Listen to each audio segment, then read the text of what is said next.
Alt-R. Topic.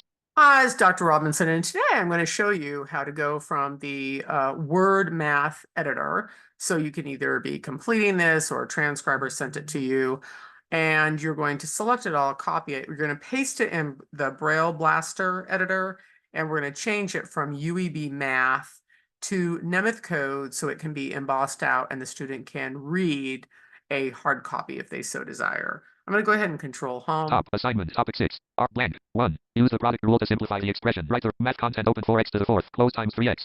Okay, and if you don't know that skill, we have other videos on that. All equals will immediately open the math editor and you can type it in, just flawless, beautiful math that reads perfectly on your Braille display also. I'm now going to select it all, copy it, and paste it into Braille Blaster. 2790. Copied. Braille Blaster. Text view edit. Type in text. Pasted. Okay, I'm going to now select everything to the top. Control A does not work, so I need to select one line at a time. Selected. And I use Shift up arrow to select that. I'm going to do Control M. It takes a couple seconds to translate it, but it will. So Control M.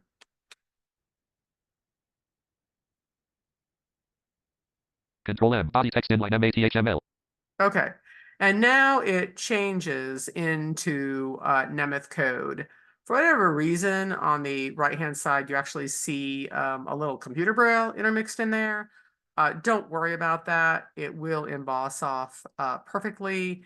And that just started happening as I went into Zoom record. And that can actually have a conflict when you're recording. Most people are not recording their math, so they shouldn't see that issue because I only see that issue when I'm recording. Anyway, at that point, I'm going to go ahead and emboss this off, and I'll have a hard copy of beautiful Nemeth code for your math. And that is how you easily go from your Word Math editor into Braille Blaster and change it to Nemeth code. And voila, you can rock and roll and complete your math however you want and desire. Zoom. Thanks. Hope that helped.